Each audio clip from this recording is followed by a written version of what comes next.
That's Good? yeah. All right. Hey there, everybody. I got my son Alex back behind the camera. Say hi. Hi. All right. So now I got the professional back.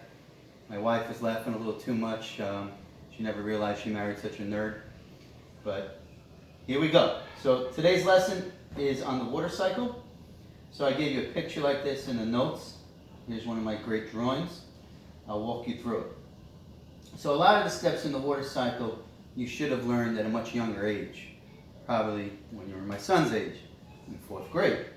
But the steps you most likely learned was precipitation, evaporation, and condensation. And there's a bunch more that I want to make sure we go over.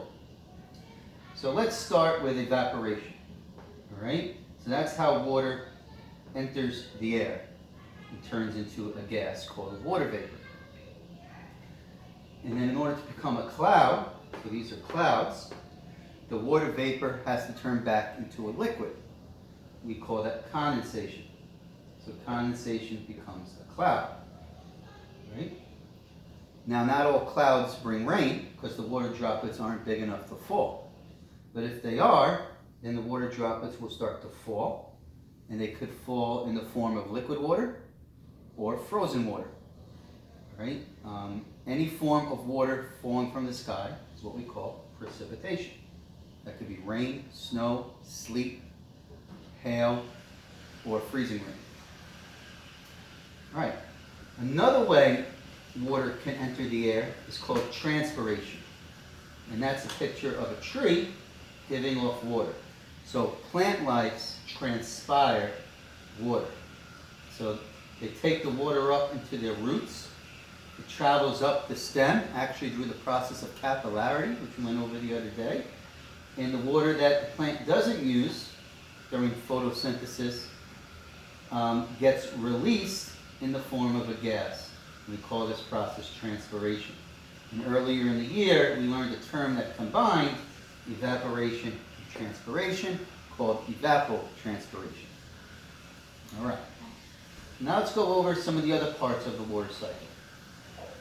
So once the water evaporates, condenses, and then falls as rain, that water hits the ground.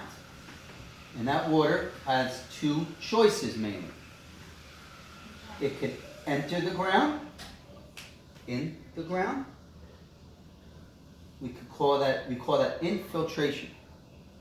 So the water goes into the ground and it could stay there forming what we call groundwater. But not all the time can water infiltrate. Maybe the ground isn't permeable. Or maybe it's just raining so much that it doesn't have time to infiltrate. And the green arrows are showing the water moving over the surface. So water moving over the surface is what we call runoff. All right? Now let's go back to infiltration, because now we're going to really stress groundwater. So water will infiltrate into the ground and go all the way down until it can't go anymore.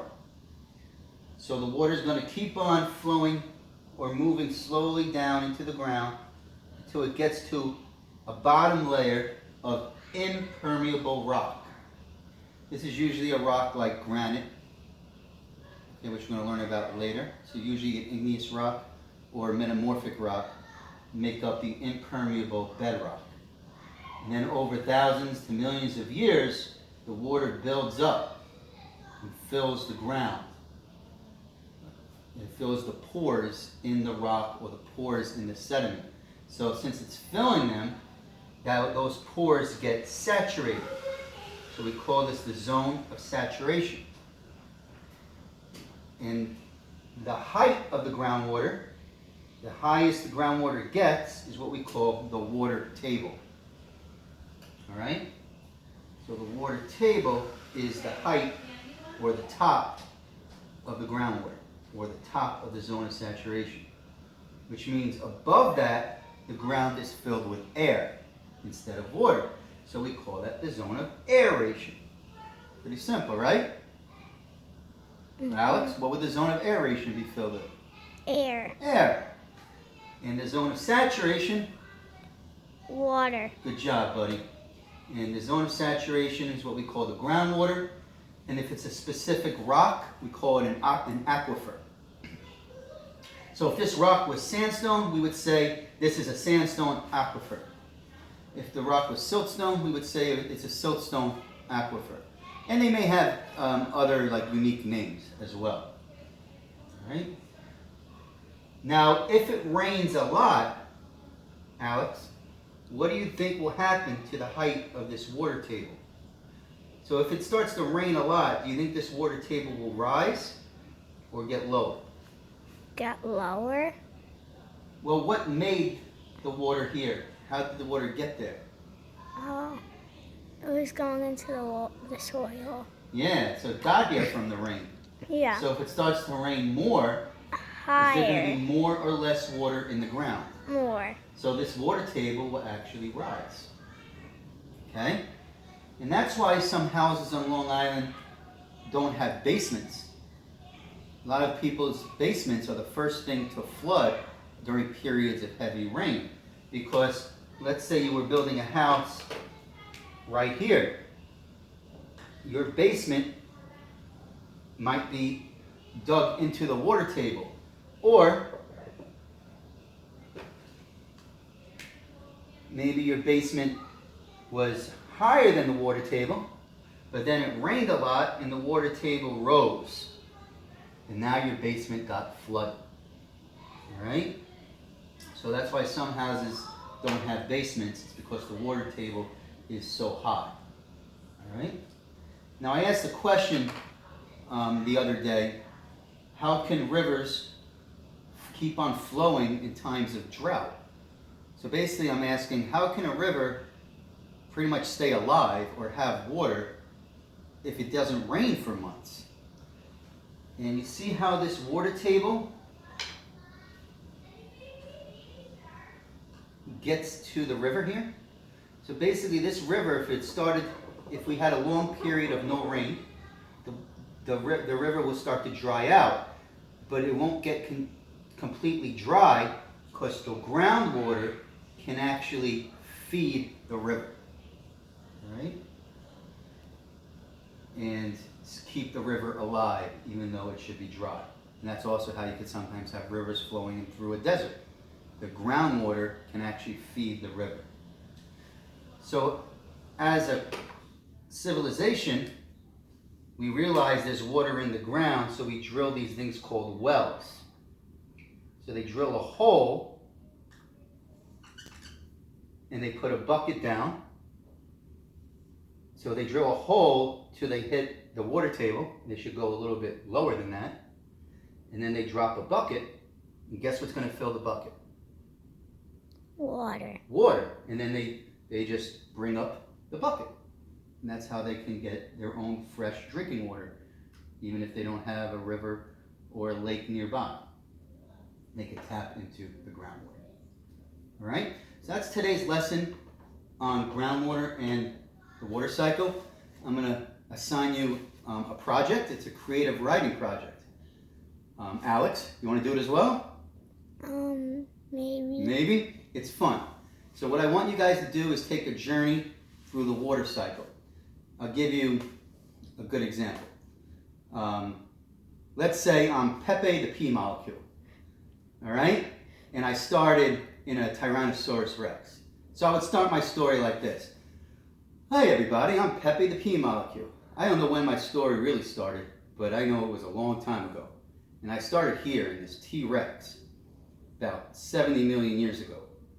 And the T-Rex was running after, I don't know, what's a good dinosaur, Alex? Velociraptor. A velociraptor. It was running after the velociraptor, and as it was running after it, it ran out of breath and it stopped. And it realized it had to go to the bathroom. And then all of a sudden, out I came, right onto the soil. Lucky for me, the soil was permeable, so I infiltrated down into the groundwater. And I stayed there for what must have been like 1 million years. And then I finally came back out into a river.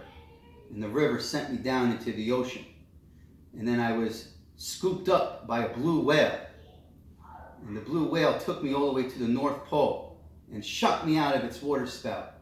and out I went and evaporated into the air and came back down as a snowflake on the North Pole where Santa Claus lives. And I stayed there for another, must have been 100 to 200 years. And then all of a sudden, one Christmas Day or Christmas Eve, I got stuck on one of Santa's gifts. And I came through someone's chimney and ended in Alex Rosenkranz's present. So there's a fun one right there. I just made that up. Took me a few minutes, not even. And now you just have to write it. So basically you just have to have fun with it. At least go through, well, I did evaporation. I never mentioned condensation. I kind of skipped over it and went straight to precipitation. I did infiltration. All right? I did runoff. I was in a river. So get as many of the steps as you can. And if you can actually end up where you started, that's usually the goal. I just did this off the top of my head. So like, if you start in a living creature, you may want to end in a living creature.